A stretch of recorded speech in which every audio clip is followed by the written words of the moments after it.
this February, when Black History Month is traditionally celebrated.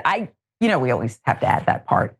It may get even shorter though, Woes, because there's a question: will the Trump White House observe Black History Month at all?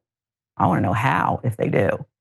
Here's what the White House new press secretary had to say about it. Her name is Carolyn Leavitt. She was asked what the White House plans to do this Black History Month.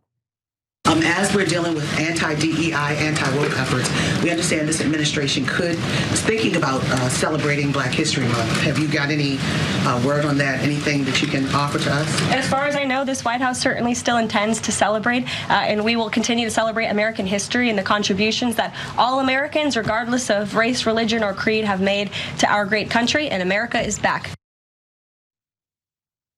She's 27 years old. She's got the brand down. Carolyn Leavitt. I know this isn't what she meant, but I can agree with the fact that Black history is American history. That's about it, though, because it sounded like she just pulled an All Lives Matter. In fact, she did pull that from the White House press room, from the podium there.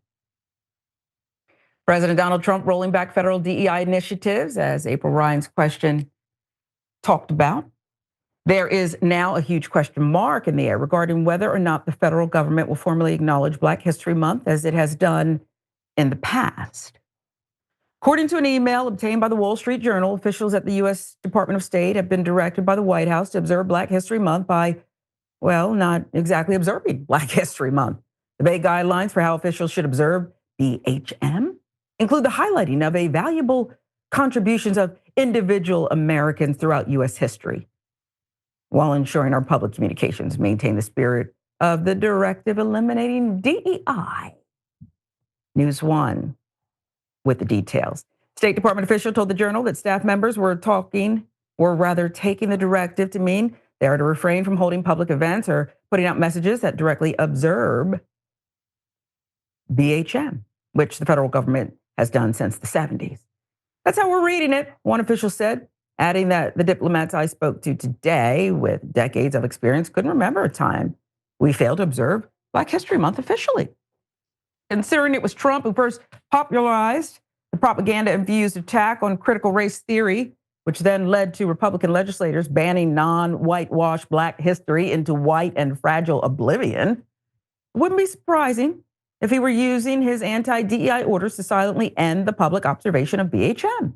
DEI has essentially become an excuse for MAGA Republicans to start rolling back civil rights protections, just as Trump's election fraud lies served as a catalyst for GOP goons to start implementing voter suppression laws and redistricting their congressional maps for the express purpose of diluting Black voting power.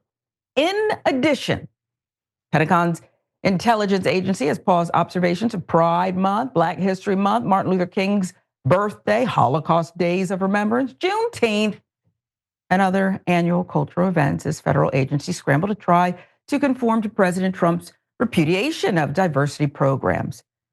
The Defense Intelligence Agency on Tuesday published a memo to its workforce with a subject line of pause on special emphasis programs and related activities and events. New York Times helping out here with the story. The agency's pause is in effect until further notice, the memo said that the directive would not affect the observance of federal holidays, so presumably agency employees would still get Martin Luther King's birthday and Juneteenth off, provided they remained federal holidays. Look at that now, provided they remained. Pause came as Defense Secretary Pete Hegseth on Wednesday announced a new task force targeting diversity considerations in Pentagon promotions and job assignments. Latest maneuver in the Trump administration's renunciation of wokeness. Removal of flags. State Department has ordered that only United States flags be flown at embassies and consulates around the world, a departure from Biden administration under which Pride and Black Lives Matter flags were sometimes displayed. Flag policy has undergone changes with each administration.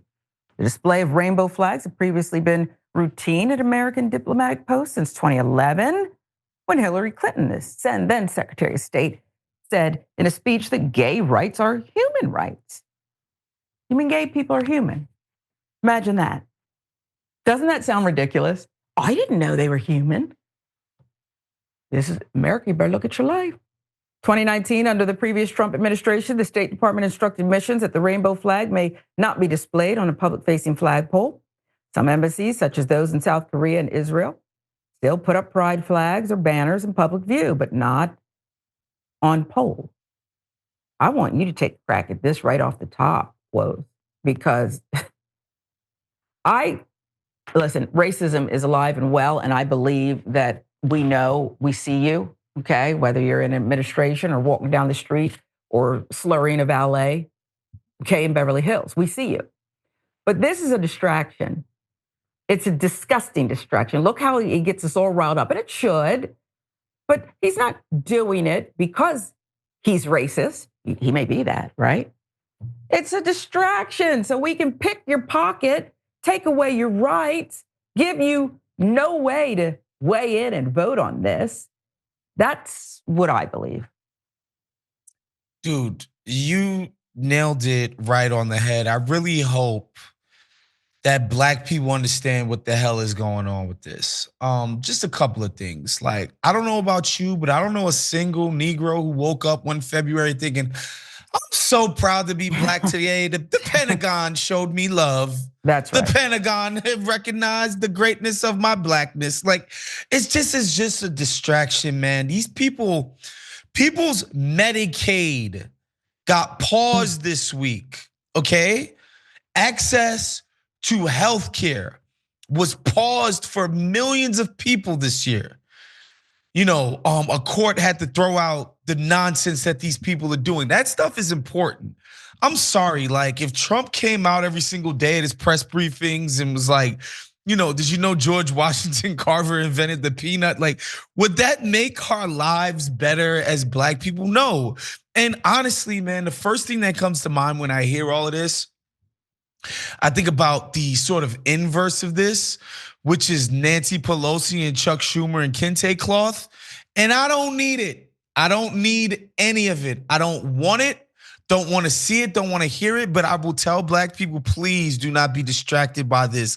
This is deliberately to make news, to get people looking at this thing over here while they rob Peter, Mary, and Paul over here.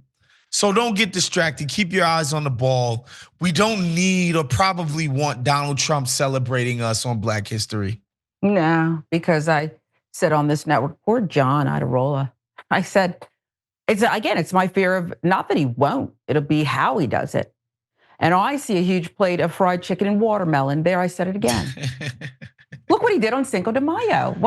Am I the one who's wrong for saying that, Woes? Is that far-fetched? Now, come on. Is it far-fetched? Do you not remember what he did on Cinco de Mayo? I would be quite entertained if Donald Trump was eating watermelon in public on Black History Month. Might serve it in the press room at the White House. Yeah. You know, seeds and all, just getting in the nitty gritty. This is what I think. We'll keep following it. I know he eats greasy food. Okay, watermelon's good for you. It hydrates you too. But I know he likes fried this and that. And so we'll see. He's something else though. Come on, people, America.